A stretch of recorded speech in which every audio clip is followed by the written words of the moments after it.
कर लिया है अभी तक। जैसे डे 1 में हमने इसका इंट्रोडक्शन जाना था और एग्जैक्टली डे 1 जिसमें हमने फिलॉसफी साइंसेस के बारे में जाना था, गट हेल्थ को लेकर के कैसे हमारे ऑप्टिमल हेल्थ को ये सपोर्ट करता है। साथ ही साथ हमने डे 2 में जाना था इम्पोर्टेंस ऑफ प्रॉपर न्यूट्रिशन के बारे में और हाइड्रेशन जो कि हमारे हेल्थ गट हेल्थ को इनफैक्ट सपोर्ट करता है। साथ ही साथ हमने जाना था डे 3 में गट इन मोशन के बारे में। डे 4 में हमने जाना था इम्पोर्टेंस ऑफ प्रीबायोटिक के बारे में जो गट हेल्थ को सपोर्ट करते हैं। डे 5 में हमने जाना था कुछ हार्श रियलिटीज के बारे में, जैसे कि कैसे शुगर इंटेक ज्यादा, फैट इंटेक ज्यादा, प्रोसेस फूड या अल्कोहल या स्मोकिंग जो बॉडी पर एक बुरा प्रभाव डालते हैं और हमें इसके बारे में सजग रहने की जरूरत है। डे 6 में हमने जाना था अबाउट गट डाइट और डेफिनेटली क्या प्रायोरिटीज है हमारी और होनी भी चाहिए, जिसमें हमने डिफरेंसेस कंपैरिजन जाने थे प्लांट बेस्ड फूड और एनिमल बेस्ड फूड के बारे में। डे 7 में हमने जाना था रेनबो कनेक्शन, यानी कल जो हमने जाना था वो रेनबो कनेक्शंस के बारे में, कैसे हमारे फूड में बहुत सारे कलर्स के वेरिएशन हमारे लिए फायदेमंद हो सकते हैं, जहाँ पर आपको जानने को मिला था अबाउट द कनेक्शंस और with respect to our gut health. और साथ ही साथ आज हम अपने 8वें अध्याय की तरफ में 8वें दिन की तरफ में है, गट रीसेट फेज में, जहां पर हम जानेंगे अबाउट हैप्पी गट, हम जानेंगे अबाउट हैप्पी लाइफ और लेटेस्ट ब्रेक थ्रू के बारे में आज के हमारे स्पीकर्स के साथ में। तो मैं आपका फिर से यहाँ पर स्वागत करता हूँ। मेरा नाम अनमोल कुशवाहा है और आज के लिए मैं आपका होस्ट और दोस्त भी हूँ। तो आइए प्रोग्राम की शुरुआत करते हैं, आरंभ करते हैं और इस प्रोग्राम को आगे लेके जाने के लिए मैं आज के फर्स्ट स्पीकर को बुलाना चाहूंगा और हमारे बीच मौजूद हैं डेफिनेटली आप सभी के डिजिटल अपलॉट के बीच में मैं कॉल करना चाहूंगा director in innovation sciences doctor Shyam ji को, जो हमारे पास बीच उपस्थित हैं। Sir, over to you. Very good morning. Thank you Anmol. सबको मेरी तरफ से नमस्कार। A very good morning to all of you. आज है एक वेरी इंटरेस्टिंग टॉपिक हमारे लिए, latest discovery in gut research and gut microbiome research, और हमें इसके बारे में जानकारी देने के लिए डॉक्टर तृषा अबियगार है। डॉक्टर तृषा है हमारे एमए के क्लिनिकल फिजिशियन साइंटिस्ट हैं और ये आयुर्वेद में एमडी किए हैं। शी हैज बीन विद 13 साल से बहुत एक्सपीरियंस है आयुर्वेदा में। So I am very excited to have her here in this meeting and उनका डिसीज एरियाज, अलग अलग डिसीज में उन्होंने काम किया है। PCOS, डायबिटीज, लाइफस्टाइल कंडीशंस में सब वेरी एक्सपीरियंस है। तो इसके लिए मैं बहुत खुश हूँ कि आज डॉक्टर तुषा हमारे साथ हैं। लेकिन डॉक्टर तुषा आने के पहले मैं आपसे, मेरा आज का सोच है एक टॉपिक पर जो मैंने कवर किया था पिछले फ्यू दिनों में। मैंने आपको बताया था कि जैसे कि हमारे गट माइक्रोबायोम और डिफरेंट ऑर्गन्स के बीच में है। मैंने बताया था कि लिवर और gut microbiome, brain and gut microbiome. आज मैं और एक बात करना चाहता हूँ जो इम्यूनिटी है, इम्यूनिटी और गट माइक्रोबायोम का उनके रिलेशनशिप, और इसके बारे में बहुत लिटरेचर है, साइंटिफिक नॉलेज आया हुआ है। लेकिन लास्ट आई थिंक 2-3 दिन पहले और एक रिसर्च आया था, मैं आपको उसके बारे में जरा थोड़ा इंफॉर्मेशन देना चाहता हूँ। तो एक ग्राउंड ब्रेकिंग डिस्कवरी है जो हमें बताता है कि हम दिस इम्यूनिटी और गट माइक्रोबायोम का कितना गहरा रिलेशनशिप है। तो हमारा इम्यून सिस्टम का बड़ा हिस्सा आपको पता है कि हमारे गैस्ट्रो इंटेस्टाइनल ट्रैक्ट में होते हैं, हमारे गट में होता है, राइट। जो वही है जहां हमारा इम्यून सिस्टम का मेजॉरिटी रुका हुआ है। इसीलिए गट हेल्थ का स्टेट और स्थिति हमारे इम्यून फंक्शन को डीपली अफेक्ट करते हैं। एक नई स्टडी ने ये जो स्टडी दिखाया है कि कैसे मोनोसाइट्स, आपको पता है जब भी आप डॉक्टर के पास जाते हैं, उन्होंने आपका कंप्लीट ब्लड काउंट देते हैं, उसमें से एक है मोनोसाइट्स।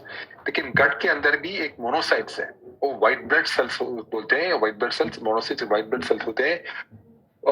गट में मैक्रोफेजेस में ट्रांसफॉर्म होते हैं।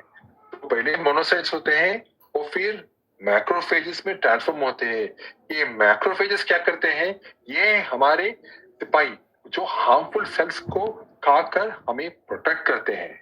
मैक्रोफेजेस। तो मोनोसाइट जरा सोने वाला व्यक्ति होते हैं, ज्यादा एक्टिव नहीं होते हैं, लेकिन ये जो मैक्रोफेजेस है वो है शक्तिमान। वो जो है शक्तिमान सिपाही, वो हमारा जी सिक्योरिटी कैसे है, खतरनाक जो आते हैं सब वायरस बैक्टीरिया सब खाते हैं। तो उसके लिए लेकिन वो कन्वर्शन बहुत इंपॉर्टेंट है। तो वो रिसर्च ने आज आज 2 दिन पहले बताया कि वो कैसे कन्वर्ट करते हैं। वो कन्वर्शन डिपेंड करते हैं एक बैक्टीरिया के ऊपर। हमारे गट बैक्टीरिया एटीपी नाम का मॉलिक्यूल प्रोड्यूस करते हैं। तो एटीपी क्या होते हैं? एटीपी हमारे सब टिश्यूज में एक एनर्जी का काम करते हैं, वो हमको एनर्जी देते हैं। तो गट बैक्टीरिया भी एटीपी प्रोड्यूस करते हैं, लेकिन वो एटीपी किसके लिए प्रोड्यूस करते हैं? एटीपी प्रोड्यूस करते हैं ताकि वो कन्वर्ट करो मोनोसाइट्स को मैक्रोफेज करें। तो एटीपी सिग्नल करते हैं उस सेल्स को, फिर भाई साहब ये जो मोनोसाइट्स हैं उनको सब मैक्रोफेजेस में कन्वर्ट करो, या हमारे इसका इम्यूनिटी बढ़ा दो। तो इसके लिए ये केमिकल बहुत इंपॉर्टेंट है। सो ये एकदम एक वेरी न्यू इंफॉर्मेशन है आपके लिए कि तो इस केमिकल का एटीपी का बहुत इंपॉर्टेंट रोल है। तो लेकिन और एक बात है कि जो ये मैक्रोफेजेस में जब कन्वर्ट होते हैं, ये हमारे बॉडी में बहुत मैक्रोफेजेस है, लेकिन ये मैक्रोफेजेस अलग होते हैं क्योंकि ये मैक्रोफेजेस में बहुत ताकत है, इसका एनर्जी बहुत है। तो ये मैक्रोफेजेस एक्टिव है, तो वायरस और बैक्टीरिया खाने के लिए बहुत इंपॉर्टेंट है। तो ये है मेरा आज का सोच टीम। तो चलिए हम हमारे गट को डेवलप करें, हमारे गट को सपोर्ट करें। तो इसके लिए ये 10 दिन हमको बहुत इंपॉर्टेंट है। तो please support our gut with great food, great healthy diet, and you will be doing great in this healthy weight program. Thank you everyone. Dr. Tusha, please आ जाइए मंच पर। Thank you so much, Dr. Sham. Thank you so much for setting the context background of the topic. तो सभी को मेरे तरफ से सुप्रभात और सबसे पहले अभिनंदन करना चाहूंगी आपका सभी का कि आपने एक पूरा हफ्ता कंप्लीट किया है और आप 8वें दिन पे है।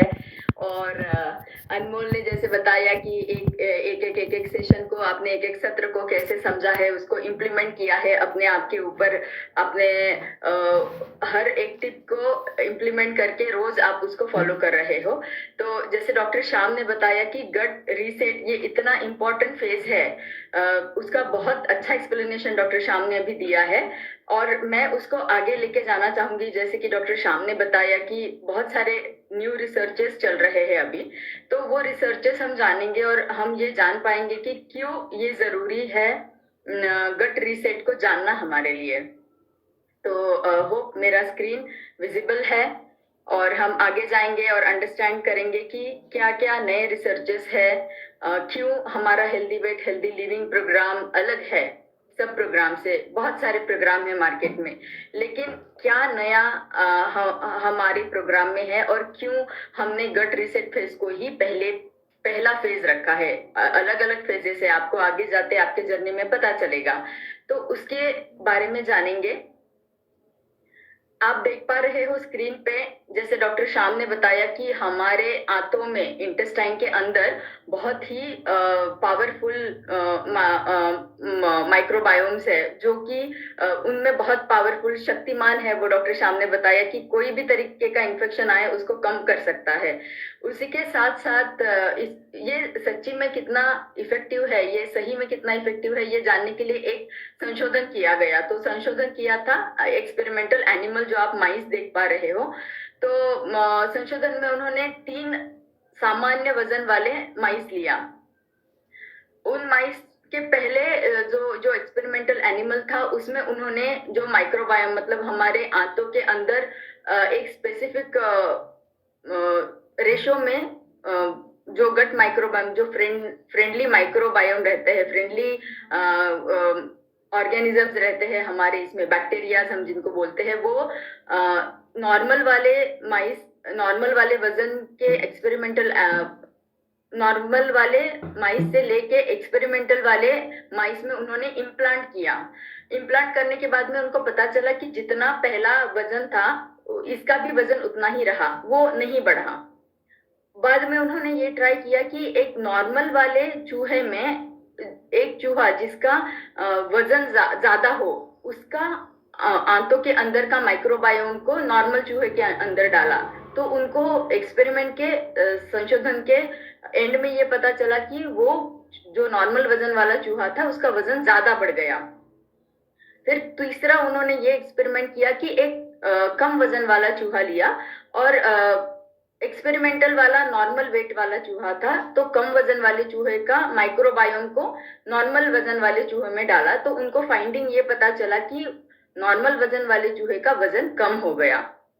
तो इससे हमें क्या पता चलता है, ये सोचने पे मजबूर करता है ना हमें कि अच्छा, जो गट के अंदर कुछ बैक्टीरियाज है जो कि फ्रेंडली बैक्टीरिया है, उसका इतना बड़ा रोल रह सकता है क्या कि वो हमारा वजन कम या ज्यादा भी कर सकता है। तो ये इस संशोधन से सिद्ध हुआ है। ये संशोधन दिखाने का ये एक ही मात्रा पर्पस था कि हमें सबको पता चले कि ये कितना इंपॉर्टेंट रहता है। एक गट माइक्रोबायोम, जो छोटे छोटे ऑर्गेनिजम्स है, जो हमारे फ्रेंड्स हैं, उनको अगर आप नरिश करोगे तो वो हमें वजन घटा भी सकते हैं, बढ़ा भी सकते हैं, हमारे हेल्थ को मेंटेन भी रख सकते हैं।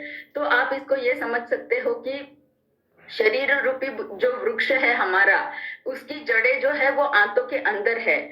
तो जितना आंतों का गट माइक्रोबायोम को आप स्ट्रांग बनाओगे, जैसे डॉक्टर श्याम ने बताया कि वो पावरफुल शक्तिमान को जितना आप शक्ति दोगे, उतना ज्यादा जो शरीर रूपी वृक्ष है वो ज्यादा लंबा दिनों तक चलता जाएगा, तो लाइफ स्पैन बढ़ेगा हमारा। अब हमने संशोधन के बारे में पता कर लिया है, तो इस संशोधन से हमें ये पता चलता है कि हमारा प्रोग्राम इसलिए इम्पोर्टेंट है कि ये जो जड़ है हमारी, आयुर्वेदा में बताया गया है कि अगर आप आपके आंतों की, इंटेस्टाइन की चिकित्सा करते हो तो वो चिकित्सा अर्ध चिकित्सा है, मतलब आपका हाफ ट्रीटमेंट अभी कंप्लीट हो चुका है। आप अगर उसका ध्यान रखोगे तो पूरे शरीर का ध्यान रखने के बराबर वो हो जाएगा। तो इसीलिए हमने गट रीसेट को इतना ज्यादा महत्व दिया है, और वो हमारा पहला फेज है पूरे वेट मैनेजमेंट जर्नी का, और ये प्रोग्राम का बहुत ही डिफरेंशिएटिंग फैक्टर है बाकी प्रोग्राम्स को अगर हम कंपेयर करते हैं। तो अब जानेंगे कि क्या होता है शरीर में जब हम जो गट फ्रेंडली माइक्रोबायोटास है या बैक्टीरियाज है उनके साथ में क्या होता है। तो हम सभी को पता है कि हमारा एमवे का फाइबर कॉम्बिनेशन है जो हम कंज्यूम करते हैं डेली, और उसका क्या फायदा होता है। जैसे डाइटरी फाइबर अगर हम कंज्यूम करते हैं तो वो हमारे वो प्रीबायोटिक करके काम करता है। प्रीबायोटिक मतलब जो गट के फ्रेंडली माइक्रोबायोटा है, जो बैक्टीरियाज है, उनके लिए वो फूड के जैसा काम करता है। तो बैक्टीरियाज उनको खाते हैं वो फाइबर को, और खाने के बाद में उसको फर्मेंटेशन करते हैं। तो जो माइक्रोबायोटा है वो उसको फर्मेंट करने की एक्शन में बहुत सारी चीजें डेवलप होती है। उसमें से एक बहुत ही इम्पोर्टेंट जो बाय प्रोडक्ट हम बताएंगे या उसका जो प्रोडक्शन है उसको हम माइक्रोबायोटा बताते हैं। उसका नाम है शॉर्ट चेन फैटी एसिड। अब हमें इस माइक्रोबायोटा डिराइव्ड मेटाबोलाइट्स को जानना क्यों जरूरी है। इसको शॉर्ट चेन फैटी एसिड हम इसलिए बताते हैं क्योंकि इसका हमारे हेल्थ में छोटे छोटे एस्पेक्ट्स, जैसे डॉक्टर श्याम ने बताया कि हमारे आंतों के जो बैक्टीरियाज है उसका डायरेक्ट कनेक्शन है गट के साथ, गट का ब्रेन के साथ में, ब्रेन का लीवर के साथ में। इतना ही नहीं, आपके स्किन कंडीशन के साथ में भी और इम्यूनिटी के साथ में भी इसका उतना ही गहरा संबंध है। तो इसीलिए ये साइंस हमें जानना बहुत जरूरी है कि जब हम कोई भी चीज खाते हैं, कोई लिक्विड हम पीते हैं, उसका डायरेक्ट इफेक्ट हमारे गट माइक्रोबायोम के डेवलपमेंट में या उसके इम्बैलेंस में इफेक्ट होता है। तो जब हम फास्ट फूड खाते हैं तो माइक्रोबायोटा को डेवलप होने के लिए ज्यादा चांस नहीं मिलता है। तो इसीलिए हमें इन सब चीजों का ध्यान रखना जरूरी है, ये साइंस जानना जरूरी है। अब ऑलरेडी डॉक्टर श्याम ने बताया था कि ये क्या क्या करते हैं जो माइक्रोबायोटा डिराइव्ड मेटाबोलाइट्स रहते हैं, शॉर्ट चेन फैटी एसिड जो हमने बताए हैं, तो वो क्या करते हैं। ये सबसे पहले जैसे मैंने बताया कि जो हमारे गट के फ्रेंडली बैक्टीरियाज है उनका एक रेशो है, उस रेशो को मेंटेन रखना, उसको बैलेंस रखने का काम ये short chain fatty acid microbiota derived metabolites करते हैं। साथ ही साथ जो हार्मफुल पैथोजेंस है, पानी पूरी खा लिया, कोई भी रोड साइड चाट खा लिया, कैसे हम उसके थ्रू, क्योंकि बहुत सारे कंटेमिनेशंस होते रहते हैं इन ऑल दिस प्रोसेस, तो जब हम अलग अलग तरीके के खाने खाते हैं या बाहर कहीं वी चेंज द लोकेशन, तो बहुत सारे बैक्टीरियाज या पैथोजेंस हमारे शरीर में, हमारे आंतों के अंदर एंटर हो जाते हैं। लेकिन हमारे आंतों में, हमारे इंटेस्टाइन में इतनी स्ट्रांग कैपेसिटी है कि वो इन पैथोजेंस को, ये जो वायरसेस या बैक्टीरियाज रहेंगे, उनको किल करने की, उनको मारने की क्षमता रखती है। तो इसकी वजह से हमारे आंतों का, इंटेस्टाइन का जो हेल्थ है वो मेंटेन रहता है। साथ ही साथ है इंटेस्टाइनल लाइनिंग को बढ़ाना। तो इंटेस्टाइनल लाइनिंग जो है एक ऊपरी परत रहती है। हमारे इंटेस्टाइन में अलग अलग परतें हैं, तो सबसे पहला जो लाइनिंग है उसके ऊपर हम जो भी खाना खाते हैं, जैसे बहुत स्पाइसी हमने खाना खाया, बहुत मसालेदार खा लिया, तो जैसे एसिडिटी होती रहती है बार बार लोगों को, और बाद में पता चलता है कि कुछ अल्सर सा बन गया है अंदर। तो क्या होता है, अल्सर बनता है, मतलब वो जो उसका आंतों का ऊपर का जो लाइनिंग है उसको हार्म हुआ है, वहां पे कुछ जख्म सा बन गया है। तो उनको प्रोटेक्ट करने का काम जो करता है वो माइक्रोबायोम का काम रहता है। आगे जाते हुए जानेंगे कि ये ओवरऑल इन्फ्लेमेशन और ऑक्सीडेटिव स्ट्रेस को भी कम करता है। साथ ही साथ फूड सेंसिटिविटी और इंटॉलरेंस जो रहता है खाने का, इनके तरफ बहुत ही ज्यादा हेल्पफुल है। ये जो सेंसिटिविटी का पार्ट है वो हम आगे बहुत ही डिटेल में जानने वाले हैं, इसीलिए मैं यहाँ पे इसको एक्सप्लेन नहीं करूंगी। और लास्ट जो हमने यहाँ पे बेनिफिट बताया है कि जो हमारे मैक्रो न्यूट्रिएंट्स है, जैसे कि कार्बोहाइड्रेट है, शुगर है, फैट है, उनका मेटाबॉलिज्म करने का, मेनली शुगर का मेटाबॉलिज्म करने का काम भी ये माइक्रोबायोटा डिराइव्ड मेटाबोलाइट्स करते हैं। तो ये हमें इसीलिए जानना जरूरी है कि कैसे हम हमारे माइक्रोबायोम को बैलेंस में रखेंगे ताकि वो हमारी हेल्थ को बढ़ाते रहे। तो फूड सेंसिटिविटी वाला जो पार्ट है वो हम आगे जानेंगे। उससे पहले मुझे आपसे ये जानना था कि आपकी क्या सोच है, कभी आपने सोचा है कि फूड सेंसिटिविटी क्या है और फूड एलर्जी क्या है? क्या दोनों चीजें एक ही है या दोनों अलग अलग है? तो सोच के देख सकते हैं और आपका आंसर आपके साथ में रखिएगा, क्योंकि हम आगे जानेंगे कि क्या सही आंसर है। ठीक है, तो इसका जवाब हमें इस वाले प्रेजेंटेशन में मिल जाएगा। सबसे पहले जानेंगे फूड सेंसिटिविटी क्या रहता है। मुझे लगता है कि हम में से बहुत सारे लोगों ने ये अनुभव किया होगा कि मैंने छोले खाए हैं, राजमा खाया है, थोड़ा ज्यादा क्वांटिटी में खा लिया, और जो हमारे old age adult senior citizens रहते हैं वो इमीडिएटली बोलना शुरू कर देते हैं खाने के 2-3 घंटे के बाद में, तो पता नहीं आज गैसेस बहुत बन रही है, ब्लोटिंग हो रहा है, मेरा जॉइंट पेन ज्यादा था अभी और ज्यादा बढ़ गया है, अच्छा आज मैंने ये खा लिया। तो ये जो छोले राजमा है ये एक बहुत कॉमन एग्जाम्पल है, इसीलिए मैं आपको बता रही हूँ। इन सब चीजों को हम फूड सेंसिटिविटी कहेंगे। तो क्या रहता है फूड सेंसिटिविटी? ये किसी भी एज में हम पा सकते हैं। 45% ऑफ द पॉपुलेशन में ये सेंसिटिविटी पाया गया है। कोई भी छोटी मोटी चीजों से, खाने की चीजों से हमें पता चलता है कि कुछ डिस्कम्फर्ट हो रहा है बॉडी में, तो वो होगा फूड का सेंसिटिविटी। इसका जो परिणाम रहेगा हमारे शरीर पे वो हम खाने के बाद में 72 घंटे तक भी हमारे शरीर पे दिख सकता है। इसीलिए ये होता है कि आज मैंने राजमा खाया तो मेरा पूरा डाइजेशन होने तक मुझको वो फील होता रहेगा, अगर आप उसके तरफ सेंसिटिव हो तो। क्या क्या लक्षण रहेंगे? गैसेस बहुत बनेंगे, जॉइंट पेन्स, बॉडी एक पेन बनता रहेगा, पेट में गुड़गुड़ होता रहेगा, आईबीएस जो हमें बोलते हैं। कोई कोई लोगों को बहुत गैसेस बनेंगे, किसी को लूज मोशन होना शुरू हो जाएगा, एक थकान सी रहेगी शरीर में। कोई जो सेंसिटिव लोग हैं उनको इचिंग शुरू हो जाएगा शरीर में, और एक हेडेक रहता है, वजन बढ़ जाता है। तो हेडेक जो है वो हमको लिथार्जी या टायर्डनेस का फीलिंग भी देता है। तो ये सारे हो गए फूड सेंसिटिविटी के। अब इसमें जो कॉमन एग्जाम्पल दिए हैं उसमें से मुझे व्हीट के ऊपर थोड़ा ज्यादा कंसंट्रेशन देना था। गेहूं भारत का सबसे ज्यादा कॉमनली खाया जाने वाला ग्रेन है। तो हमारी पीढ़ी दर पीढ़ी गेहूं को खाते आया है, तो भारत में कैसे ये हो सकता है कि फूड सेंसिटिविटी गेहूं से हो गई है? लेकिन बहुत ही ज्यादा ट्रेंड है कि गेहूं में ग्लूटेन रहता है, ग्लूटेन जो है हार्म करता है बॉडी को। लेकिन ऐसी बात नहीं है, गेहूं बदला नहीं है, गेहूं वही है। क्या बदला है? कोई गेस करना चाहेगा क्या बदला है? गट माइक्रोबायोटा बदला है, क्योंकि जो पहले के लोगों की हेल्दी लिविंग की हैबिट्स थी वो सब बदल गई है।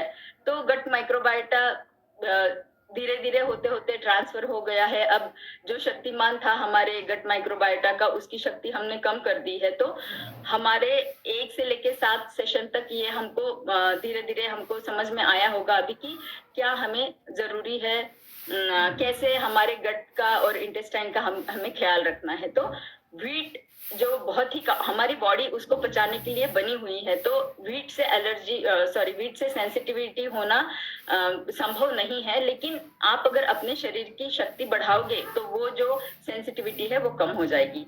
अभी जानेंगे फूड एलर्जीज के बारे में। तो फूड एलर्जी का बहुत कॉमन एग्जाम्पल आप लोगों को पता होगा कि छोटे बच्चे जो दूध पीते ही उनको पूरा ही वोमिट हो जाता है, पूरा वो बाहर निकाल देते हैं दूध को। तो वो उनकी एलर्जी है जो कि बचपन से ही उनमें पाई जाती है। और 6 से 8% बच्चे जो है उनको कोई ना कोई चीजों की एलर्जी रहती है। तो जैसे हमने जाना कि फूड सेंसिटिविटी में कुछ छोटे मोटे लक्षण देखे जाते हैं, लेकिन वो सीवियर नहीं हो जाता है। लेकिन फूड एलर्जी अगर है तो थोड़ा भी किसी चीज का एलर्जी हो सकता है कि सीरियस कंडीशन बन जाए। तो हमें ये हमारे हेल्थ के अवेयरनेस के लिए जानना जरूरी है कि मुझे किस चीज का एलर्जी है। तो ये अगर हम जान लेंगे और अपने साथ में एक डेटा रख लेंगे कि ये 2-3 चीजें हैं जो मुझे मैं एलर्जिक हूँ, तो हमें हमारे हेल्थ केयर प्रोवाइडर को बताने के लिए वो डेटा रखना अच्छा रहेगा। तो ये जान लिया हमने कि फूड सेंसिटिविटी और फूड एलर्जी का क्या डिफरेंस है। तो बहुत सारी चीजें हमने अब तक जान ली है। अब टाइम है अग्नि परीक्षा का। तो आप लोग सोच रहे होंगे अब क्या अग्नि परीक्षा करेंगे यहाँ पे। तो अग्नि परीक्षा हमारी नहीं है, अग्नि परीक्षा है हमारे अग्नि की।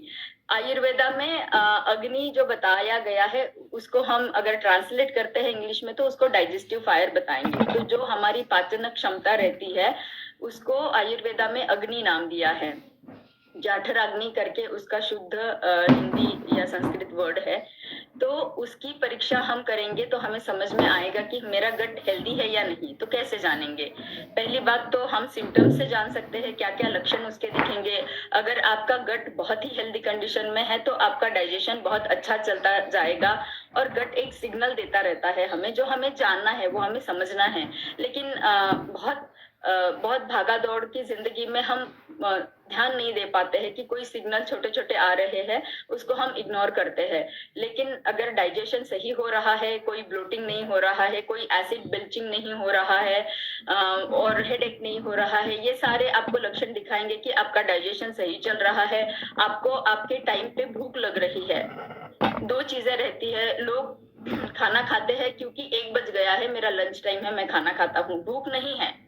दूसरे लोग रहते हैं कि 1 बजे ना बजे पेट बराबर घंटी बजा देता है कि भूख लग गई है। तो आप अगर दूसरे वाले कैटेगरी में हैं तो आप समझ लो कि आपका गट हेल्दी है। बाद में क्या क्या दूसरा लक्षण है? एनर्जी। बहुत एनर्जेटिक रहोगे आप, आपको शारीरिक तौर पे एनर्जेटिक फील होगा, मतलब बहुत ही मस्त रहोगे आप। और मानसिक तौर पे एक स्वस्थता का अनुभव रहेगा। ये लक्षण है गट के। जैसे फॉर एग्जांपल बताऊंगी, कॉन्स्टिपेशन है किसी को, पेट साफ नहीं हुआ है, दिन भर आप खुश रह पाओगे क्या? वो माइंड वहीं पे डाइवर्ट हुआ रहता है। तो ये है गट अनहेल्दी होने का लक्षण। तीसरी बात है इम्यूनिटी। जैसे डॉक्टर शाम ने बहुत अच्छे से एक्सप्लेन किया है तो मैं इसके ऊपर ज्यादा टाइम नहीं लूंगी। टॉलरेंस टू फूड, जैसे मैंने बताया कि व्हीट है, राजमा है, ये हमारे बहुत ही पीढ़ी दर पीढ़ी आए हुए चीजें हैं। तो इनसे हमें सेंसिटिविटी नहीं होनी चाहिए। तो हमें हमारे आंतों को उतना डेवलप करना है, उतना शक्ति उनको देना है कि वो कोई भी चीजों को आराम से पचा पाए without giving any kind of ये इस तरीके का कोई लक्षण नहीं दिखाना चाहिए। तो ये हो गया अग्नि परीक्षा सिम्टम के तौर पे जानने के लिए कि मेरी आंतें हेल्दी है या नहीं। दूसरी चीज है जो कि रिजल्ट, आपको हर किसी को ना रिजल्ट देखना, नंबर में देखना बहुत पसंद रहता है। तो अगर आपको देखना है कि मेरा रिजल्ट क्या है, मेरे गट का रिजल्ट क्या है, तो एक टेस्ट है जिसको जीनोम सीक्वेंसिंग स्टडी, वो स्टूल का सैंपल लेके करते हैं। अगर आपको वो करानी है तो आप करा के जान सकते हो कि आपके गट का स्टेटस क्या है, ये हेल्दी है, अनहेल्दी है, या उसको डेवलप करने की जरूरत है। तो ये हो गई हमारी अग्नि परीक्षा। आगे जाएंगे पर्सनलाइजेशन। पर्सनलाइजेशन जैसे हम सबको पता है कि हम सारे लोग अलग अलग है, हमारे एक एक दूसरे से चेहरे नहीं मिलते हैं। समझ लो कोई ट्विंस है, लेकिन ट्विंस लोगों में भी उनकी शक्लों में थोड़ा बहुत चेंज रहता है, उनके फिंगरप्रिंट्स में चेंज रहता है। तो ये एक पर्सनलाइजेशन इसलिए बता रही हूँ कि हर एक प्रकृति आयुर्वेदा के हिसाब से भी अलग अलग है, और हर एक प्रकृति का अपना अपना तरीका रहता है चीजों को एक्सेप्ट करने का, शरीर में आत्मसात करने का। अगर आप उसको एक जैसा ही ट्रीटमेंट दोगे तो मुझे दिया हुआ रेमेडीज हर किसी को अप्लाई नहीं होगा। यही ब्यूटी है जब हम होलिस्टिक वे में जाते हैं एंड कन्वेंशनल वे में जाते हैं कि एक ही मेडिसिन सबको नहीं अप्लाई हो पाएगी, उसी तरीके से एक ही चीज सब पे अप्लाई नहीं होगी, इसीलिए पर्सनलाइजेशन की जरूरत है। तो पर्सनलाइजेशन करने से पहले अगर हमें हमारा रिजल्ट मिल जाता है जीनोम सीक्वेंसिंग स्टडी से कि मेरा गट कौन से स्टेट में है, उससे हमें पता चल जाएगा कि हमारे जो हेल्थ केयर प्रोवाइडर है वो हमें बताएंगे कि पर्सनलाइज्ड डाइट वो प्लान करके देंगे हमें कि मेरे शरीर के लिए क्या अच्छा है। तो उसमें रहेगा वो माइक्रोबायोम एनालिसिस करके आपका अलग अलग डाइटरी रिकमेंडेशन जो आपके शरीर के लिए इम्पोर्टेंट है वो दे पाएंगे। बाद में है टारगेटेड प्रोबायोटिक सप्लीमेंटेशन। तो प्रीबायोटिक सप्लीमेंटेशन आप सभी को पता होगा कि पता नहीं आपने ऑब्जर्व किया है या नहीं, लेकिन आगे कभी आप जाओगे डॉक्टर के पास में तो ऑब्जर्व करना, किसी को लूज मोशन हुआ है, लूज मोशन में बाकी दवाइयों के साथ साथ में एक सप्लीमेंट वो दे देते हैं, स्पोरोलैक्स एसिड हो गया या दूसरा कोई भी प्रोबायोटिक का कॉम्बिनेशन वो देते हैं।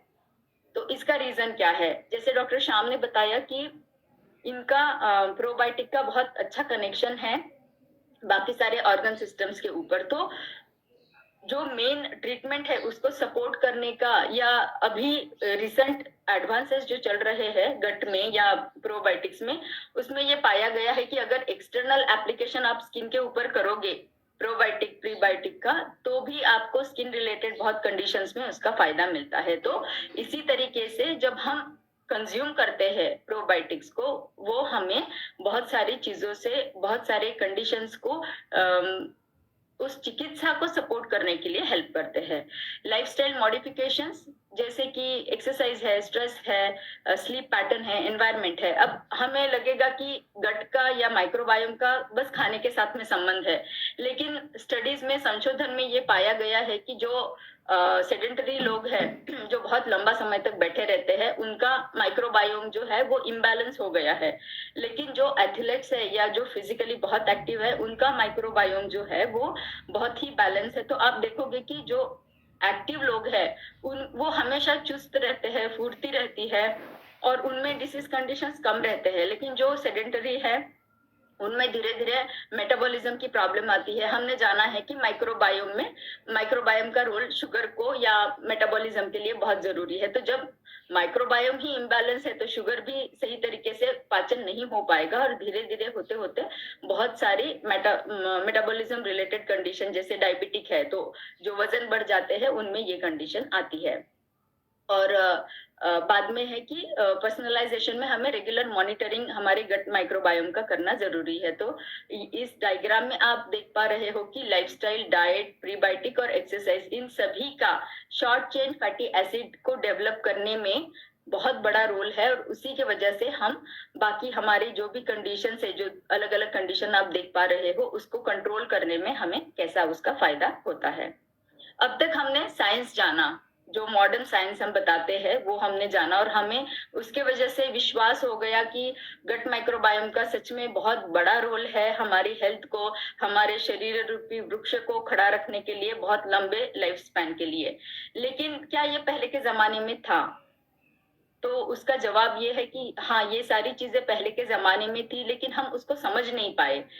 जैसे जैसे टाइम आगे बढ़ता गया, हम लोगों का प्रोग्रेस होता गया, तो हमने बहुत सारी टाइम टेस्टेड बहुत सारी जो नुस्खे थे उसको हमने पीछे छोड़ दिया। तो उसमें से 2-3 चीजें आज मैं बताने वाली हूँ। उसमें से पहला है कि खाने में पहले मतलब एक इंटरेस्टिंग बात है कि पहले क्या डिस्पोजेबल प्लेट्स थे। हमने कभी नहीं सोचा होगा, लेकिन है, पहले भी डिस्पोजेबल प्लेट्स थे। तो उसमें से आपको 3 मेन एडवांटेजेस मिलेंगे। शाल, पलाश और कांचनार, ये 3 वृक्ष है, और बनाना का लीफ हमें सभी को पता है। तो जब जब हम इसमें गरम गरम खाना परोसते हैं तो उसमें से एपेटाइजर के जैसा एक्शन होता है, खाने की रुचि बढ़ती है। ये कार्बोनेटिव के जैसा काम करता है, जिससे कि खाने से बनने वाला जो गैस है शरीर में वो कम हो जाता है, इसीलिए ये हेल्दी है। इसमें कंटेमिनेशन नहीं रहता है कि एक प्लेट दूसरा नहीं यूज कर रहा है तो मेरा इन्फेक्शन दूसरे को नहीं जाएगा। जब आप इसको यूज करके फेंक देते हो तो एनवायरमेंट फ्रेंडली है, क्योंकि ये एनवायरमेंट में समा जाएगा। अब खाना परोस लिया है, अब बैठना है। तो बैठना है, बैठ के खाना खाना है, डाइनिंग टेबल पे बैठना है, सोफा पे बैठना है, या बुफे में खड़े रह के खाना खाना है, ये बहुत जरूरी है। तो ये सारी रॉन्ग हैबिट्स है, इनमें से कुछ नहीं करना है। जमीन पे बैठना है, सुखासन में बैठना है। जब आप जो पिक्चर में दिखाया है, जब आप फोल्ड करोगे लेग और बैठोगे तो क्या होता है, सुख आसन, बैठते ही एक रिलैक्सेशन मिलता है। और वो क्या करता है, तो वो हमारे डाइजेशन के लिए, क्योंकि हम जब खाना खाते हैं तो हमारा टू एंड फ्रो मोमेंट होता है, उठाएंगे, आगे जाएंगे, पीछे आएंगे, तो ये जेंटल मसाजिंग करता है एब्डोमिनल मसल से, तो डाइजेशन बढ़ाता है। दूसरी चीज है, जब हम लेग्स को फोल्ड करके बैठते हैं तो हमारा ब्लड सर्कुलेशन जो है वो थोड़ा रेस्ट्रिक्ट हो जाता है और वो खाने की तरफ डाइवर्ट होता है। अगर आप कंपेयर करोगे, आप खड़े खड़े खाना खा रहे हैं तो आपका ब्लड फ्लो पूरा पैरों तक जा रहा है, तो ये एक फायदा होता है और डाइजेशन पूरा हो पाता है। माइंडफुल ईटिंग जो हम बताते हैं, बैठने के बाद हमें बात करने के लिए मना किया गया है पहले के जमाने में, तो पूरे तरीके से खाने के ऊपर कंसंट्रेट करना है, वो बहुत जरूरी है। और जब इस तरीके से आप खाना खाओगे तो आपको स्ट्रेस रिलीफ में और माइंड को हेल्दी रखने के लिए भी उसका फायदा होगा। अब खाना परोस लिया है, खाना खा लिया है, डाइजेशन हो गया है, it comes to the clearing of the bowel. तो ये बहुत ही जरूरी है कि आप कौन से पोजीशन में बैठते हैं। इंडियन स्क्वाट पोजीशन बहुत ही पॉपुलर होता जा रहा है वेस्टर्न कंट्रीज में, और ये जो उसको उत्कटासन बोलते हैं, ये उत्कटासन बहुत ही इंपॉर्टेंट है, जो हमारा पेल्विक रीजन है, पेल्विक रीजन के मसल्स को स्ट्रांग करने के लिए। इससे ये होता है कि जब आप इस पोजीशन में बैठते हो तो आपका इंटेस्टाइन, लार्ज इंटेस्टाइन के एरिया के ऊपर एक जेंटल मसाजिंग होता रहता है, तो वो जो प्रेशर बनता है उसके वजह से आपका मोशन क्लियर होने के लिए बहुत ही ज्यादा हेल्प होता है।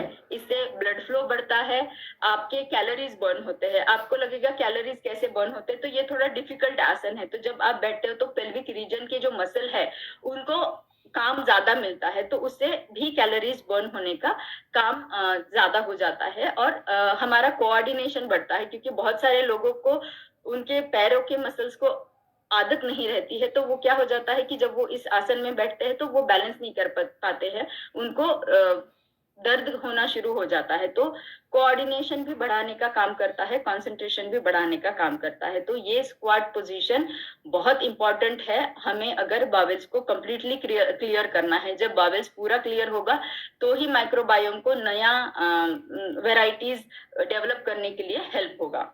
तो इसी के साथ में हमारा आज का सत्र मैं समाप्त करती हूँ। आपको एक इंटरेस्टिंग एक्टिविटी देके जाना चाहती हूँ कि आप भी, आपका ट्रेंडी कोई भी रेसिपी है जो आपके फैमिली में चलता आया है पहले से, तो दादी माँ के बहुत सारे नुस्खे हम लोगों को पता रहते हैं, उनमें